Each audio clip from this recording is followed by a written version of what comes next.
15-year-old Hannah Suma cleans vegetables to cook dinner for a family. But this is not her family, and she is not paid for her work. Hannah also cares for the children and does housekeeping. Her parents gave her away when they could no longer afford to feed her. My mother asked me to stay here to help earn money for myself and her. For myself, I want to learn to sew so that I can have a skill for my future. Hannah says her work is hard. She says she suffers from migraines. Children in forced labor often face abuse within families. Aid worker Jean-Ali. They do not go to school. They just work all day without a break, without anything to eat when they are hungry.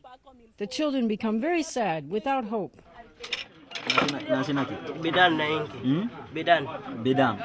Sorting his tools, Ali Kamara says he is happy to be learning carpentry.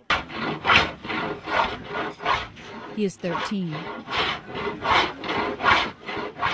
He was given away by his family to a man on the day of his father's funeral. The man forced him to sell plastic buckets and pots. An aid group for trafficked children then helped him find an apprenticeship at this carpentry shop. Ali still is not paid, but says now he is learning a skill that can be valuable his whole life. Every day I make a wooden door like this. I just want to be a good worker. Ali says he does not have time for hobbies or school. His work is his life.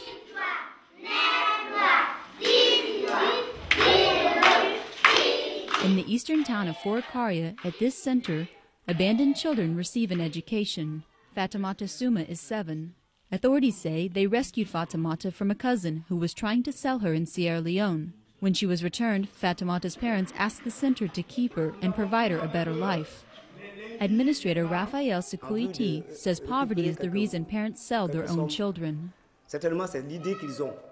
This is their idea, but I think in Africa this reason is not enough, because we live in tight communities, and when things are not going well for a family, they should be able to get help from their neighbors. If that is no longer the case, it is very sad. There is an increasing number of children on the streets of the capital, Conakry. Many of them ran away from adults they had been sold to. Abubakar and Alia Kamara say they sleep together, eat together, do everything together because they are afraid. Aid workers say some abandoned children have been killed for their organs and in ritual ceremonies. We always stay here because some... A police officer arrives as Usman Tise begins to tell his story. On the first time when I came here, I can have my daily bread, but now it's too hard to have daily bread because now I can hear some grumble. Usman says recent political instability in Guinea is making life for street kids even harder. Kari Barber for VOA News, Guinea.